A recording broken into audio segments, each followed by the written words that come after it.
শুধুমাত্র ধর্ষকদের বাঁচাবে বলে উচ্চপদস্থ ধর্ষকরা তাদের বাঁচাবে বলে তাদের ধরে টানাটানি হলে হচ্ছে এই রাজ্যের সরকারের কেন্দ্রের সরকারের গদি নড়ে যাবে বলে তাদেরকে আড়াল করা হচ্ছে। তো মিলছে না, মুখ্যমন্ত্রী প্রথম দিন থেকে ফাঁসি, আজকেও ফাঁসি। কিন্তু তাহলে 2 নম্বর লোকটা কে, সেটাও তো মুখ্যমন্ত্রীকেই তাহলে প্রশ্ন করতে হবে। আর যে করের যে গুগুর ভাষা, তৃণমূলের যে সিন্ডিকেট রাজ, সেখানেও তো হচ্ছে গিয়ে তাহলে মুখ্যমন্ত্রীর মাথায় হাত আছে। না হলে বিজ্ঞান মানে তো আমরা বুঝি প্রযুক্তির কথা, সেই বিজ্ঞান মানে পোস্টমর্টমের পর তো বৈজ্ঞানিক উপায়ই হয়, তাহলে বিজ্ঞানকে অবমাননা করছে কাকে বাঁচানোর জন্য? আমরাও প্রশ্ন করছি, উনিও যেমন এক জায়গায় স্টিক করছেন, আমরাও করছি তো।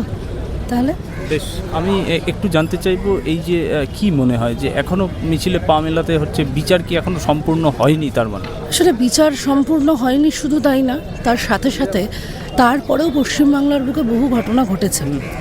এরই মধ্যে বাঁকুড়ার এক প্রান্তিক অঞ্চলে সেখানে দাঁড়িয়ে উচ্চ মাধ্যমিক পরীক্ষার্থী একজন আদিবাসী ছাত্রীকে ধর্ষণ করা হয়েছে। তার মানে আমি রিসেন্ট ঘটনা বলছি, তারপরে বহু ধর্ষণের ঘটনা হয়েছে। আসলে যদি প্রশাসন বা সরকার যদি এত সেন্সিটাইজড হয়ে থাকে, যদি এত সুরক্ষা দিতে সক্ষম হয়ে থাকে, তাহলে এই ঘটনাগুলো ঘটছে কেন? আমাদের তো প্রশ্ন রইল না এগুলো। আসলে তিলোত্তমা বলো বা অভয়া বলো, এখন আর শুধু একটা ঘটনা একটা নামে নেই।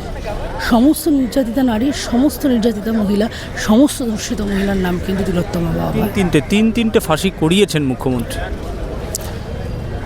কাউকে আড়াল করে তো, সবাইকে শাস্তি দিয়েছেন তো। উনিও তো একজন মহিলা।